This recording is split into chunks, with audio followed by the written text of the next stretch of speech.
dominio propio y vida devocional. Exactamente, hermano. 3 elementos que son bien indispensables. Aquí este verso que tomamos como base dice: mas a Dios gracias. ¿Por qué le vamos a dar gracias? Dice: el cual nos lleva siempre en triunfo en Cristo Jesús. Amén. Si nosotros nos pusiéramos a analizar nuestra vida, ¿realmente vivimos en triunfo? ¿Vivimos en victoria, hermano?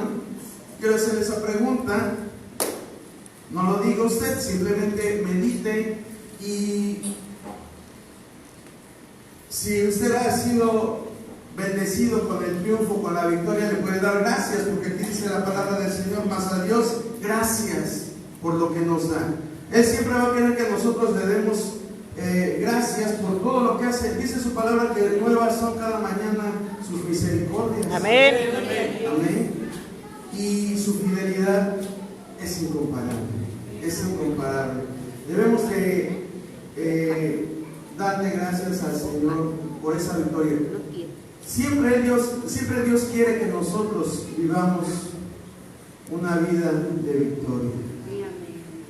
Pero a veces, ¿por qué no sucede esto? Porque a veces nos sentimos derrotados, frustrados. Porque a veces sentimos el cansancio en nuestra vida. Sentimos una monotonía. Sentimos que algo nos falta.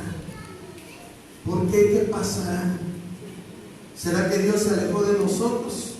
Y que solamente en determinados momentos es que Él nos da ese refrigerio, nos da esa victoria, solamente en algunos momentos. ¿O será algo siempre que está con nosotros, continuo, permanente, disponible para nosotros? ¿Cómo piensa usted que actúa Dios? Dice: yo conozco a un Dios que dice que en Él no hay sombra de variación.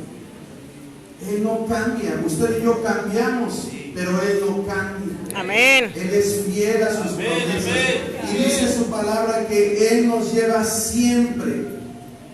Siempre, hermano. Siempre es siempre. Sí. Siempre es siempre. Amén. Pero nosotros también debemos de poner nuestra parte. Cuando Dios manda a conquistar la tierra prometida, hay algo que le dice a Josué. Moisés ya había dejado de existir en este mundo físico, y toma el lugar Josué. ¿Y qué le dice Dios a Josué? Dice: esfuérzate y sé valiente. Esfuérzate y sé valiente.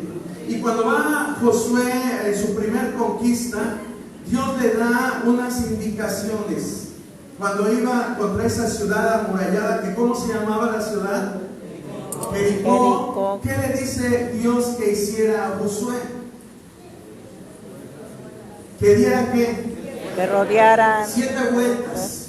Y el último día tenía que dar 7 vueltas. Y al final, ¿qué tenían que hacer?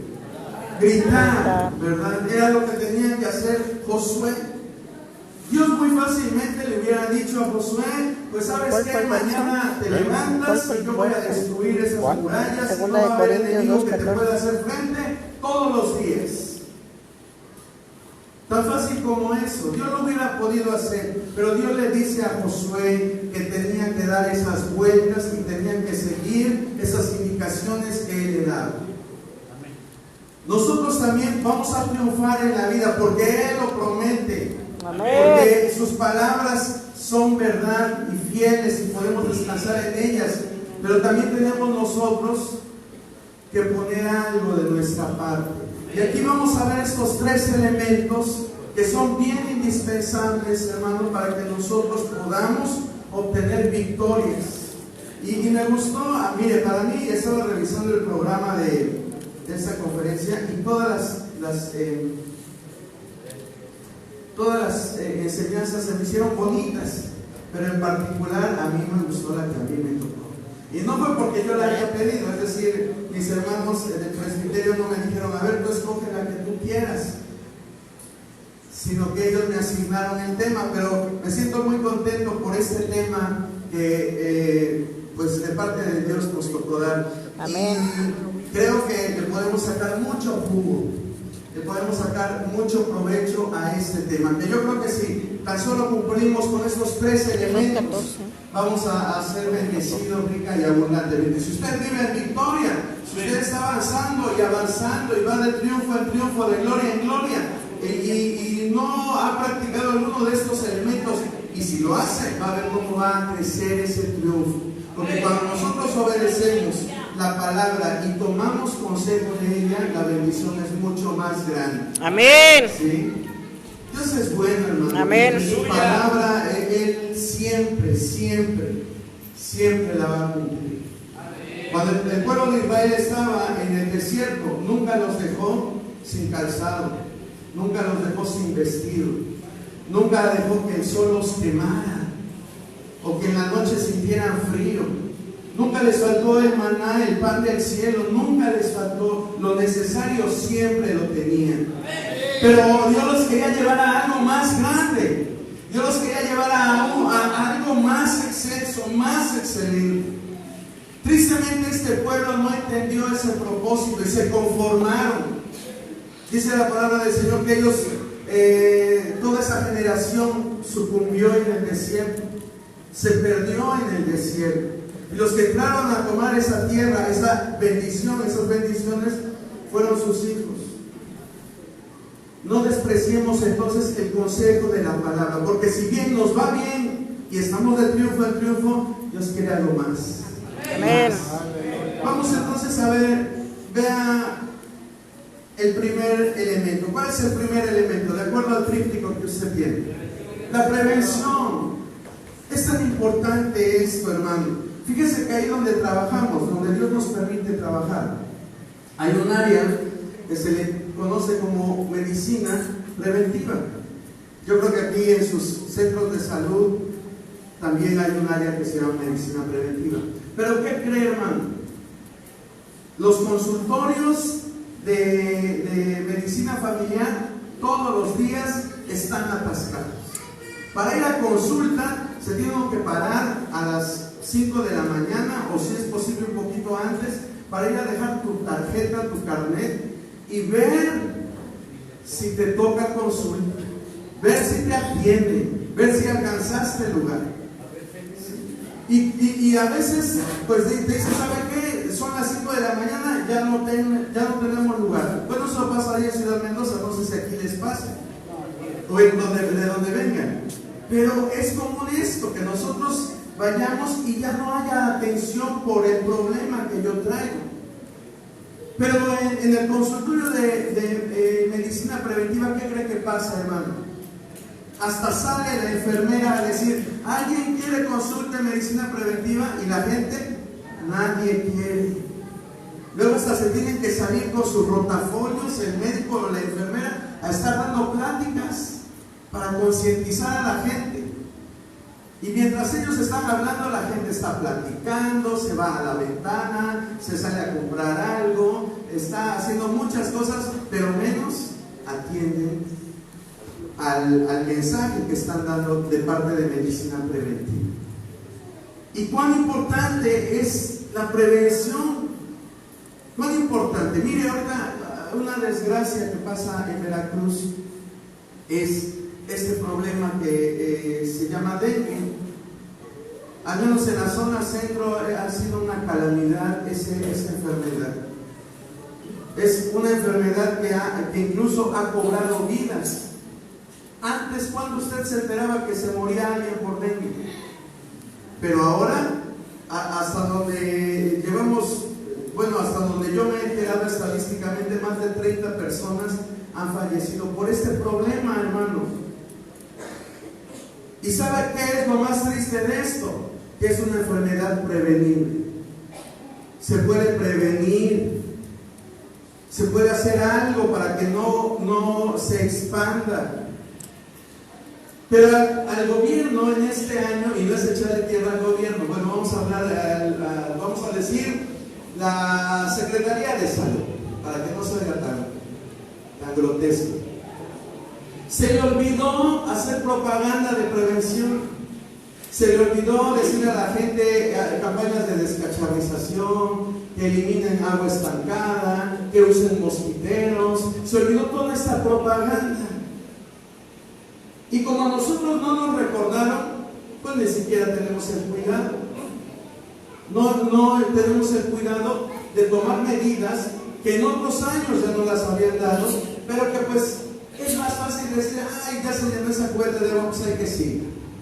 Ay, me va a salir muy caro el mosquitero, mejor no pongo mosquitero en mi casa. Pero si nosotros tomáramos esas medidas, déjenme decirle que la enfermedad se hubiera limitado. No hubiera estado ahí presente, no hubiera causado tantos y tantos problemas. ¿Cuántos de aquí se enfermaron de dengue? Sea honesto, sea honesto. Gloria a Dios, nadie. Qué bueno. Me da mucho gusto que nadie se haya enfermado. Pero estoy seguro que en sus congregaciones hubo gente que se enfermó, ¿verdad? Y fueron bastantitas. Fíjese, nuestro hermano Salvador dice que allá en Próspero Pineda, como 15 años. Entonces, fíjese. Y todo esto se podría haber evitado haciendo uso de la prevención. Pero ¿sabe qué? En nuestra sociedad como mexicanos, la prevención no tiene ningún valor. No es algo de importancia. Vuelvo a repetirle, tan solo en el área donde Dios nos permite trabajar, lo podemos ver. La gente va al médico para que los cure, pero no va para prevenir. ¿Sí?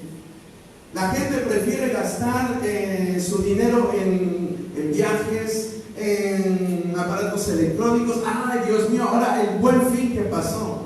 Yo no sé si usted lo vio allá de donde ustedes vengan, pero la gente gastando y gastando en aparatos, en muebles, en artículos, en muchas cosas.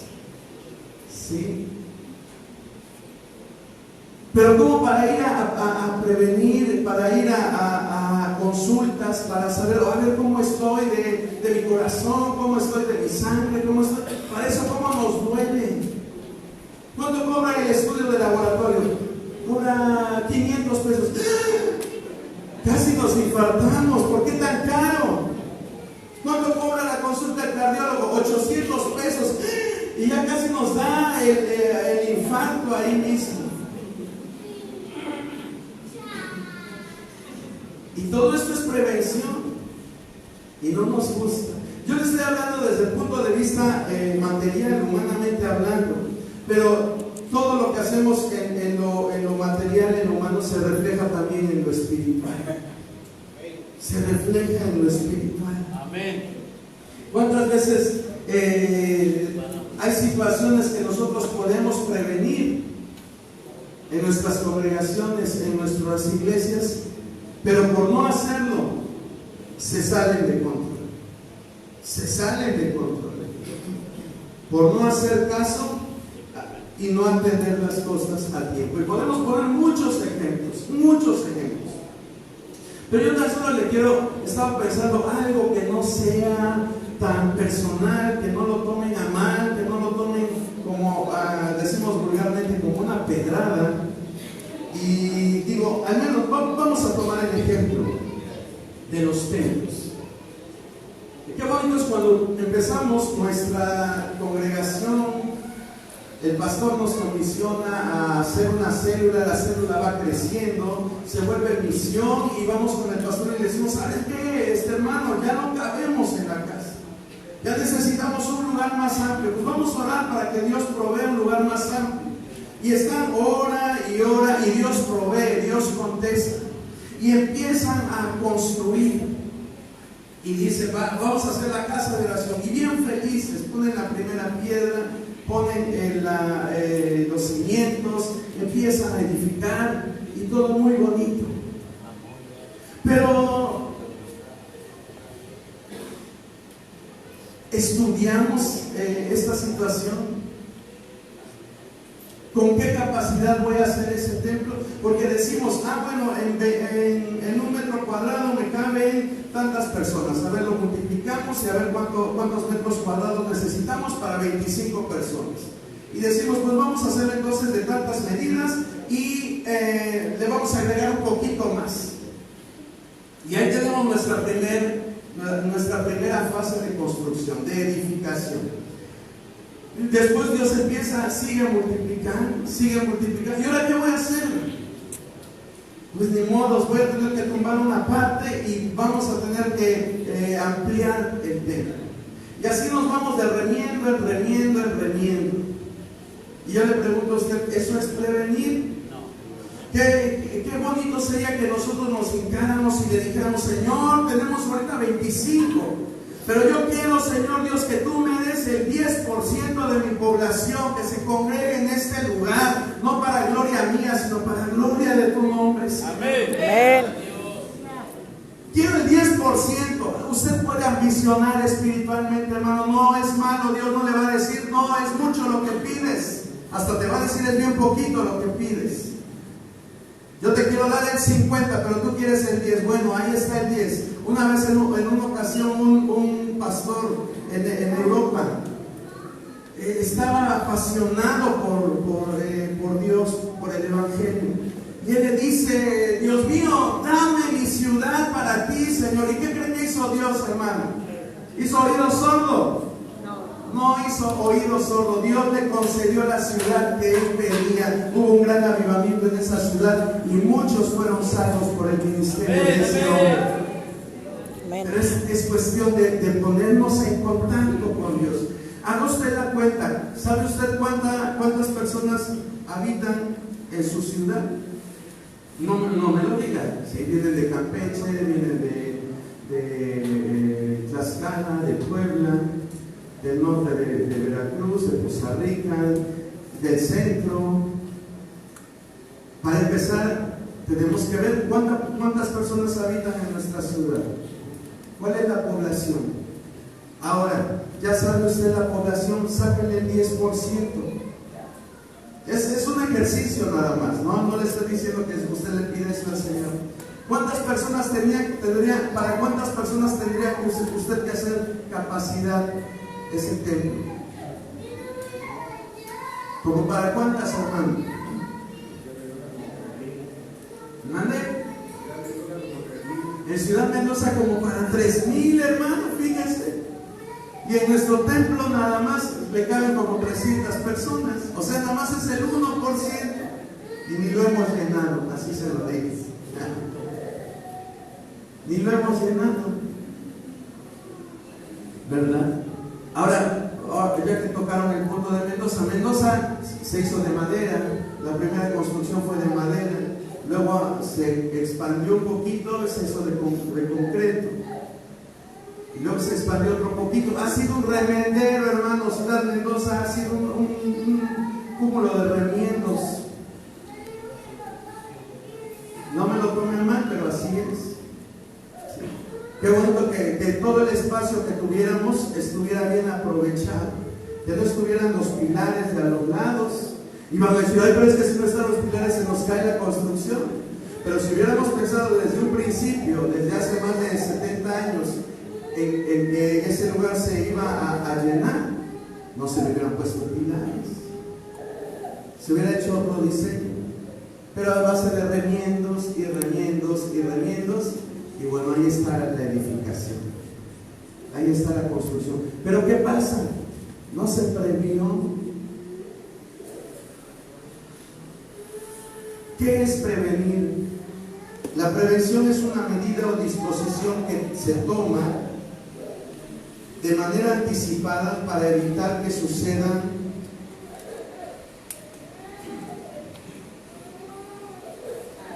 situaciones negativas.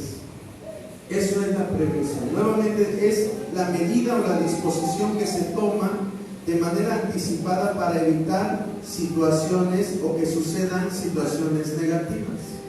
Eso es la prevención. Entonces la palabra de Dios está llena de hombres y de mujeres que pudieron prever las situaciones para no caer en errores, para no fracasar.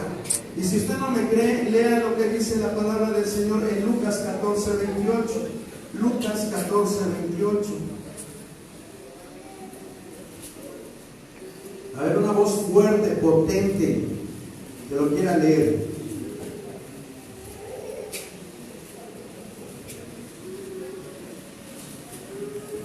nombre del Señor Jesucristo. Porque ¿cuál de vosotros que queriendo edificar una torre no cuenta primero sentado los gastos y tiene de qué necesidad para hacerlo, para acabarlo? Así es. Gracias, hermano. Gracias. Jesús es el que está dando este consejo. No es un apóstol, no es un rey, no es un profeta, no es un patriarca. Es Jesús mismo. Amén. El dueño de toda circunstancia. El que con su palabra hacía que las cosas sucedían. Era un hombre que prevenía. Y les dice a sus seguidores, dice, porque ¿quién de vosotros queriendo edificar una torre no se sienta primero y calcula los gastos a ver si tiene lo que se necesita para acabarla? Fíjense lo que dice Jesús. Pero muchas veces nosotros, humanamente hablando, nos sentimos hasta más que Jesús. Porque llega alguien y nos dice, oye hermano, ya veo que hay el templo de la esquina, ya están construyendo, ya están ampliando. ¿Y nosotros qué? ¿Qué vamos a hacer? No nos podemos quedar así. Vamos a empezar a trabajar para poder hacerlo más grande. Pero ni siquiera le consultamos al Señor, ni siquiera le preguntamos, a ver hermanos, vamos a ayunar, vamos a orar para preguntarle al Señor si es su voluntad que nosotros reedifiquemos el lugar. Y hasta que Él no nos conteste, no vamos a mover un dedo. No vamos a hacer nada sin que Él nos lo diga. Pero no nos emocionamos más, ¿verdad? Ay, el pastor de allá ya está construyendo, el pastor de allá, y nosotros nos vamos a quedar sin nada. Y Jesús dice, ¿quién de vosotros queriendo edificar una torre no se sienta primero y calcula los gastos a ver si tiene lo que necesita para acabarla? Dice, no sea que después que haya puesto el cimiento y no pueda acabarla, todos los que lo vean comiencen a hacer ¿qué? Burla. Yo creo que a nadie le gusta que se burlen de uno, ¿verdad? La burla, hermano, el escarnio, ataca a nuestra autoestima, nos afecta. Y Dios, para evitar todo eso, dice, planea bien las cosas. Planea bien las cosas.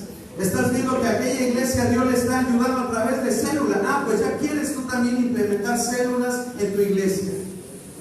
Es que lo de moda las células. Sí, es lo de moda. Allá le funcionó, qué bueno, gloria a Dios. Pero primero nosotros vamos a preguntar, a consultarle, Señor, ¿esa es la forma en la que tú quieres que nosotros trabajemos? ¿Esa es la forma en que tú quieres que nosotros compartamos el Evangelio? Y buscar la respuesta de Dios. Y hasta que Dios nos responda, no voy a dar un paso, no voy a avanzar, Señor, hasta que tú me respondas. Pero somos muy dados a copiar. Si aquel hermano ya hizo un evento, pues nosotros también. Si aquel ya hizo algo, ya nosotros también. Y las cosas de Dios no son así, hermano. Tenemos que prevenir, tenemos que consultar a Dios. Acuérdense que cada iglesia tiene sus propias bendiciones y tiene también sus propios problemas.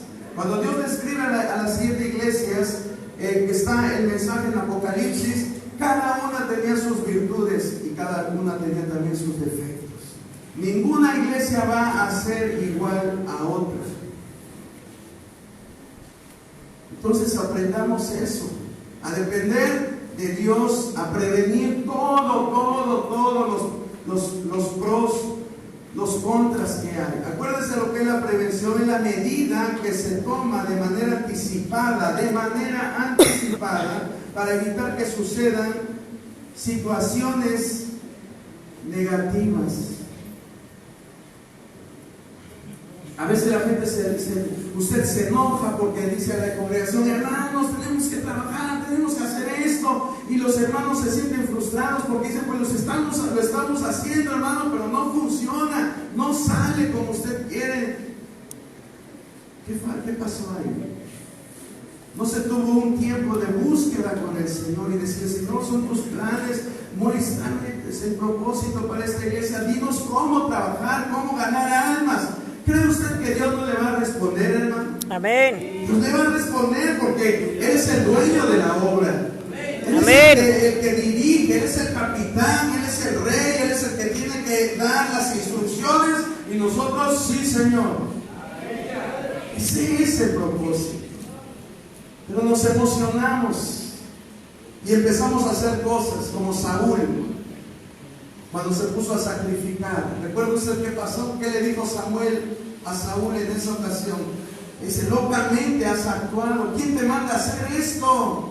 Te emocionaste, te apasionaste, creíste que te tocaba a ti hacerlo, pero a ti no te toca. A ti no te toca. Vamos a evangelizar a aquel lugar. Y sí, vamos todos. Ya le consultaste al Señor si es su voluntad. Es que la palabra dice que vayamos a todo el mundo y le prediquemos el evangelio. Pero ya le preguntaste al Señor si es su voluntad que tú seas el instrumento para ir a ese lugar. Ya le preguntaste al Señor, o porque te emocionaste, alguien te dijo: allá a ese lugar no ha llegado el evangelio, y dices: pues allá llego yo. Y luego, ¿qué pasa? Pues nos frustramos porque nos agarraron a pedradas, nos corrieron a machetazos de allá. En la Biblia Pablo tenía todos los recursos para llegar a predicar donde fuera. Pero hay un lugar que Dios le dice: no, allá no te toca a ti. Te me desvías, te vas por otro lugar. ¿Por qué, hermano? Dios lo sabe. Pero no hay nada como consultar antes a Dios antes de hacer las cosas, prevenirlas. Y podemos ir poniendo ejemplos y ejemplos, pero es que está acabando el tiempo. Entonces prevea, hermano, prevea. Y este caso que Jesús les da a sus discípulos no es aislado. Vean usted lo que dice Mateo capítulo 10. Mateo capítulo 10. Vamos a empezar desde el verso 5. Dice Mateo capítulo 10, verso 5: a estos 12 envió Jesús y les dio, ¿qué les dio? Mandamiento. Bueno, a lo mejor dice mandamiento en alguna versión. Aquí dice instrucciones, diciendo: por camino de gentiles no vayas, y en ciudad de samaritanos no entres. Fíjense, aquí Jesús también les está diciendo a sus discípulos: no vas a ir con los gentiles ni con los samaritanos. Y a lo mejor ahí alguien pudiera haber dicho: ay, Señor, pero si tenemos que compartir las buenas nuevas con todos, ¿por qué te limitas, Señor? ¿Verdad? A veces creemos que somos más listos que Dios, pero no. Dios todo lo tiene planeado. Y Él le dice: no me van a entrar en ciudad de gentiles, ni en lugares de samaritanos, ni en ciudades de samaritanos, sino id antes a las ovejas perdidas de la casa de Israel. Y yendo, predíquenles, diciendo: el reino de los cielos se ha acercado. Sanad enfermos, limpiad leprosos, resucitad muertos, echad fuera demonios. De gracia recibiste, da de gracia. Dice: no te proveas de oro, ni plata, ni cobre en vuestros cintos, ni de alforja para el camino. ¿Qué es una alforja, hermano? Una maletita. Una maletita. Morralito. Exacto, es una maleta. Y en lugar de ponerle, no te proveas de tu maleta de viaje, se usa la palabra alforja, pero esa es la alforja. Una maleta, es decir, no andes cargando cosas de más. Y dice adelante: ni de 2 túnicas, ni de calzado, ni de bordón. ¿Qué es un bordón? De la cebra. Perdón que no lo hago con afán de molestarlos, que hasta acá no, a veces lo escucho, por eso trato de acercarme un poquito más. Un bastón, dice nuestra hermana Licha, es un bastón largo, más largo que el tamaño de una persona, con una punta de hierro en la punta, un pedazo de hierro en la punta, que servía también de defensa.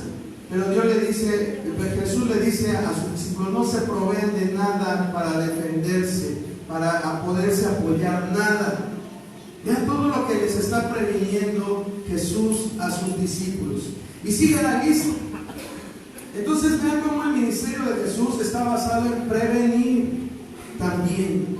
Si usted previene, si usted consulta a Dios, si usted es paciente, a veces lo que nos gana es la impaciencia. Tenemos ganas de hacer algo. Ya se nos juntó el comité de no sé qué de la iglesia y nos están pidiendo esto y ya tenemos que dar una respuesta rápida. No, usted nada haga sin consultar a Dios. Hermanos, espérenme, déjenme consultar a Dios y en 2 días o en 3 días les doy la respuesta. Que nadie lo haga apresurar sus respuestas, hermano. Esperen en el Señor, y a lo mejor no son 3 días, a lo mejor tiene que esperar 21 días o 40 días o más o menos, pero esperen en el Señor. No haga las cosas apresuradamente. Ese es el consejo que Jesús te da. No quieres que se burlen de ti, que empezaste a edificar y ya te quedaste a la mitad. Ay, ¿ahora qué vamos a hacer? Se nos quedó en obra negra. ¿Qué vamos a hacer? Prevenga todo esto. Vamos con el segundo elemento. ¿Cuál es el segundo elemento, hermano? El dominio propio. Yo encontré varias definiciones de dominio propio. El dominio propio proviene de una palabra griega que traduce es la virtud que permite el control de las pasiones o emociones. Es la virtud que permite el control de las pasiones o emociones. Sabemos que también es fruto del Espíritu Santo, el dominio propio o la templanza. A lo mejor ustedes lo conocen como templanza, pero es lo mismo, son sinónimos, la templanza y el dominio propio. Usted vea lo que dice 2 de Timoteo capítulo 1, 7. 2 de Timoteo capítulo 1, verso 7. Si alguien lo tiene y quiere leerlo fuerte, se lo agradezco. Porque no ha dado Dios espíritu de cobardía. ¿Cierto qué? 1, 7. Gracias, hermano. Pablo le dice a Timoteo: Dios no te dio un espíritu de cobardía, La virtud que permite sino el un control. espíritu de ¿qué? De poder, de amor y de ¿qué más? Dominio propio. Hermano, que hace ratito estaba escuchando en la conferencia anterior y se mencionaba el dominio propio. Qué importante es el dominio propio en nuestra vida, hermano. ¿Cuántos tienen dominio propio? No levante la mano, solamente piénselo, medite usted. Tengo dominio propio. Por ahí alguien yo escuché que decía: ¿quieres ver si alguien tiene dominio propio? Es bien fácil. Mira su aspecto. ¿Por qué su aspecto? Si es una persona con kilitos de más, no tiene dominio propio. Eso me dijo una persona, a lo mejor se equivocó. Yo le estoy diciendo lo que me dijeron. ¿Por qué? Porque no le dicen no a la comida. Porque cuando tú tienes dominio propio sabes frenar, ¿verdad? Te sabes controlar. Créame que lo pensé mucho para dar ese ejemplo, ¿no? Porque voy a darlo, ya se acabó la cuidado, ya ni modo. Pero es la verdad, es algo bien sencillo, pero en eso evidenciamos. Fíjese, hay veces que no es necesario que las personas te digan lo que tienen. Tan solo con ver su aspecto, podemos imaginarnos lo que presenta esa persona. Por ejemplo, en el trabajo, te llega una persona así, con esta posición, y agarrándose aquí, en esta área del abdomen, y así, ya ni es necesario que interrogues, es un apéndice seguro, es un apendicitis. Incluso esa posición se llama de encalvillar. ¿Por qué? Porque la persona va así, agachada, tratando de disminuir el dolor. Y luego la empiezas a revisar, le tocas ahí en el área del apéndice y hay unos gritos bien fuertes. Y ya, no es necesario ni que le tome el laboratorio, ni rayos X, ni nada. Enseguida para el quirófano. A veces te llega así, encorvadita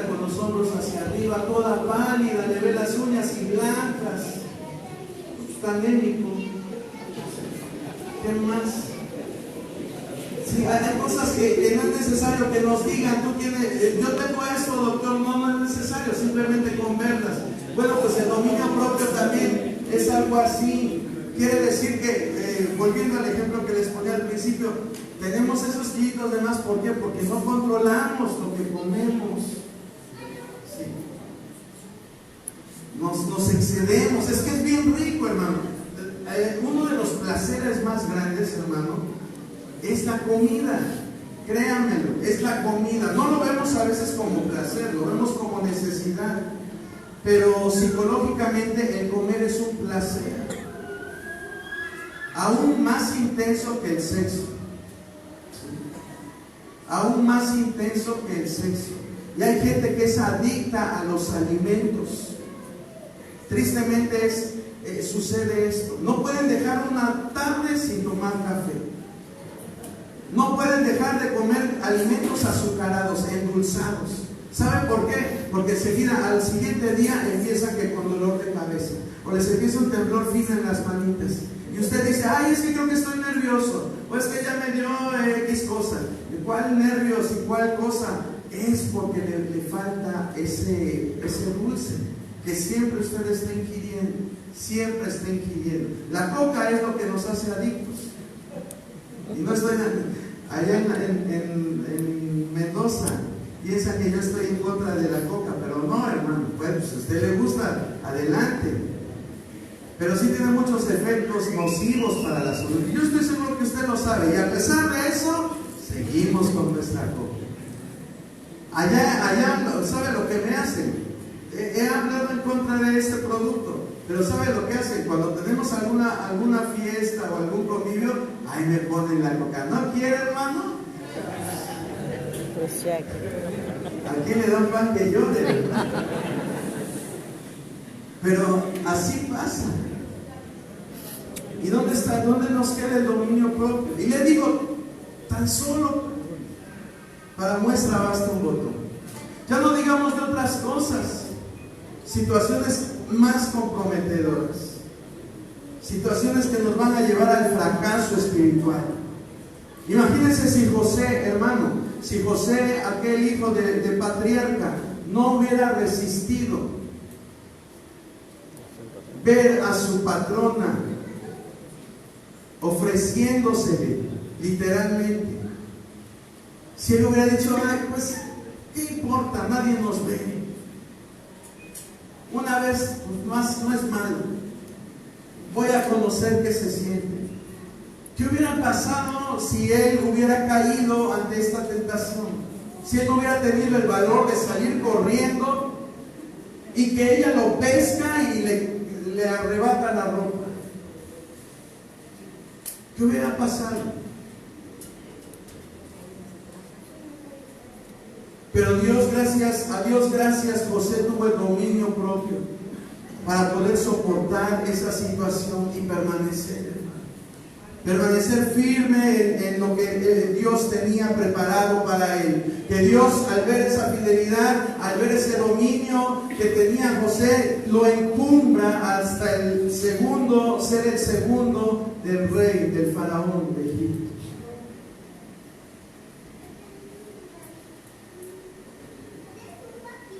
¿No le gustaría a usted ser el segundo del presidente? Tenga dominio propio. Bueno, ya no digamos del presidente, el gobernador, vamos a dejar. Y se nos hace increíble, ¿verdad?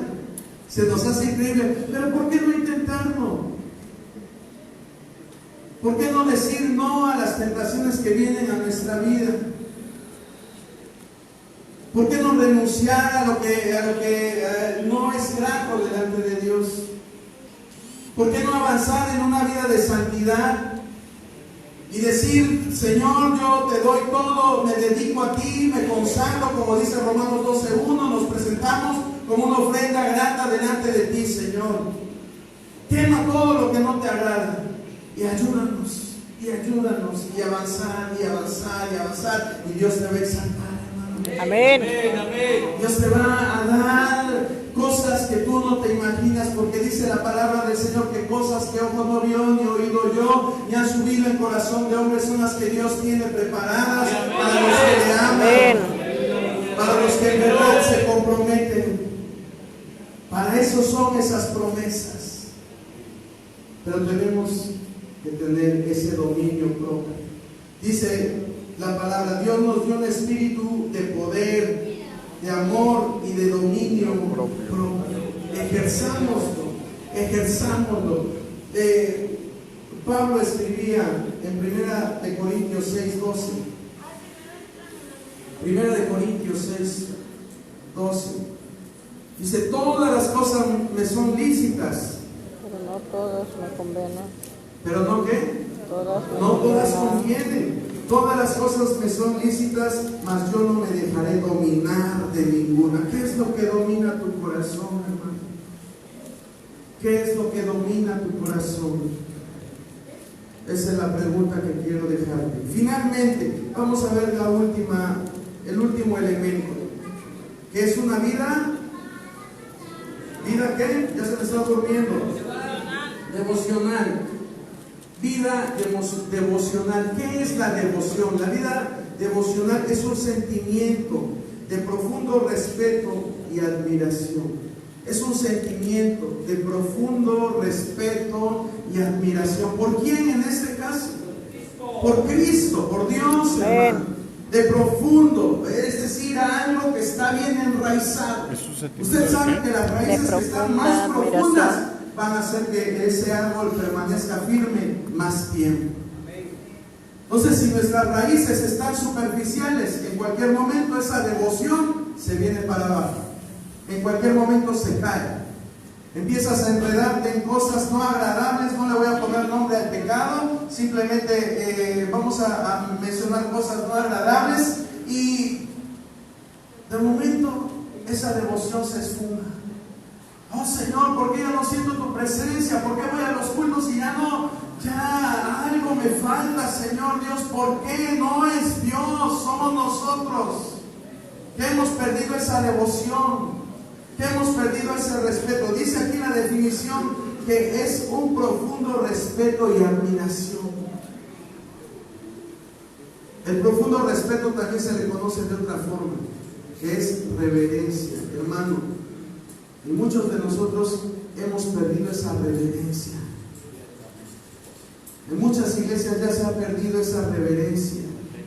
Con tal de agradar a las personas, con tal de agradar a gente, con tal de vernos modernos, que no nos digan que somos unos religiosos, que no nos digan que somos unos pasados de moda, que no nos digan que somos odres viejos, que no nos digan que somos tradicionalistas. Empezamos a permitir cosas y que no son agradables delante del Señor. Dice aquí nuevamente la definición, dice es un profundo respeto. Profundo respeto. ¿En verdad respetamos a Dios? O decimos, es que Dios es mi amigo, le puedo hablar como quiera, estamos en la gracia.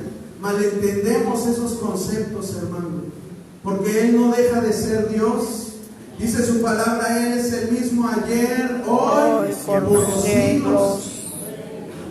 Pero decimos, es que eso no importa, eso no es pecado, vete como quieras, trae tus pantalones rotos. Y no quiero ser legalista, hermano.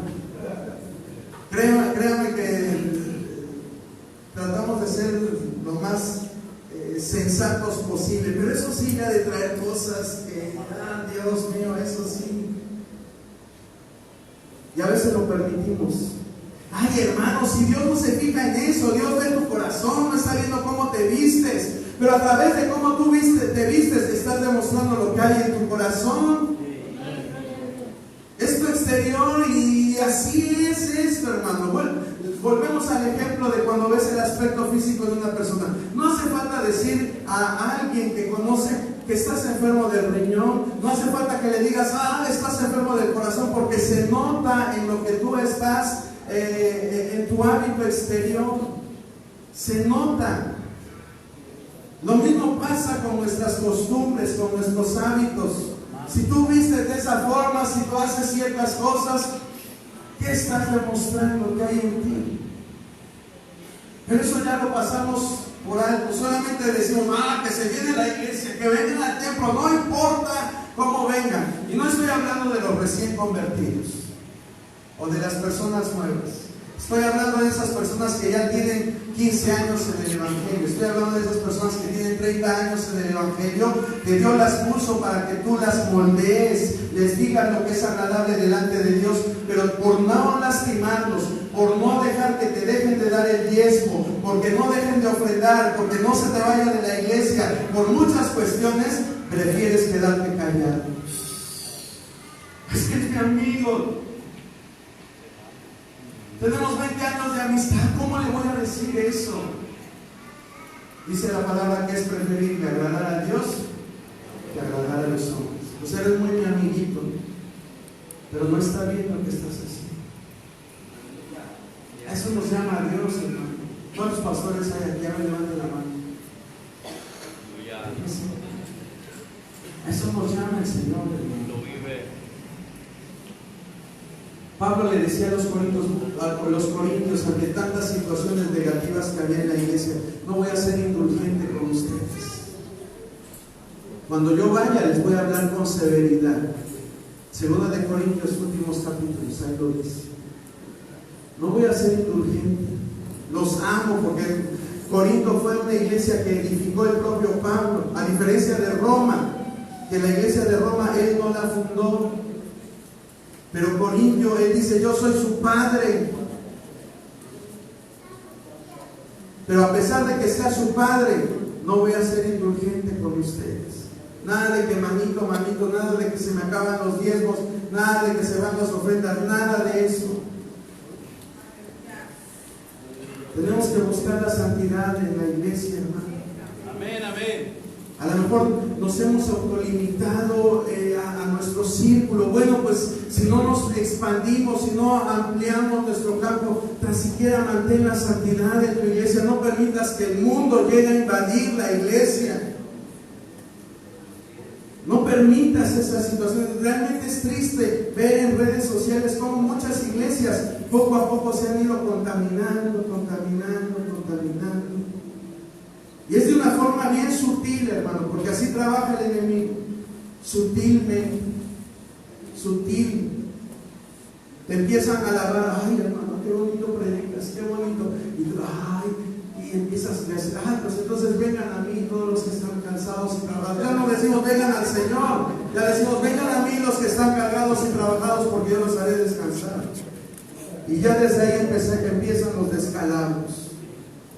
Dios quiere una vida devocional. Algo que me gusta, hermano, de los musulmanes, que es su vida devocional. ¿Sabe usted, conoce los 5 pilares de esta religión? ¿Sabe cuáles son los 5 pilares? Bueno, mire, el primero es su declaración de fe. Creemos que Alá es el único Dios y que Mahoma es su profeta o es su enviado. Eso todos los días lo dice. Todos los días. El segundo pilar, la oración. Tienes que orar 5 veces al día. 5 veces al día. Y no como oramos tú y yo, como por los alimentos. No, ellos oran, se toman su tiempo. Dicen los que conocen de esta religión que se dirigen viendo en dirección a donde está su lugar sagrado en la Meca, allá en Arabia. Y así tú estés al norte y la Meca está al sur, te das la vueltecita y te pones a orar en dirección a la Meca, que es un lugar de adoración. Sí. Todos los días 5 oraciones al día. El pilar número 3 es las buenas obras, porque ellos creen que haciendo buenas obras se van a salvar, pero siempre las están haciendo, siempre. El número 4, el ayuno. En todo el mes del Ramadán se dedican a ayunar 29 o 30 días. Es ya una costumbre que ellos tienen, el ayuno. Ayunar. Nosotros con dificultades, ¿verdad? Ahí hacemos el ayuno. Pero ellos todos, sean pastores, sean los líderes, sean lo que sean, o si no son nada, pero tienen que ayunar en el mes de Ramadán. Y número 5, ir mínimo una vez en peregrinación a la Meca. Mínimo una vez ir a la Meca. Que no es que vivo en Alaska, pues a mí no me importa si vives donde vivas. Si vives en Marte, te vienes a la Meca, aunque sea una vez en tu vida. Y toda la gente lo hace. ¿Y sabe qué? Lo hace de buena manera. Yo no sé si tú has visto cuando ellos se congregan, todos parejitos se hincan y postran su cabeza. No importa el lugar donde estén. Todos parejitos y a orar. A lo mejor usted va a decir, son unos religiosos, o es que Alá ni existe, o diga lo que diga, pero no podemos negar que eso es gente devota, que tiene devoción. Y nada de que, andan ahí los niños gritando y andan paseando, nada de eso. Pero yo voy a salir lapidado de aquí.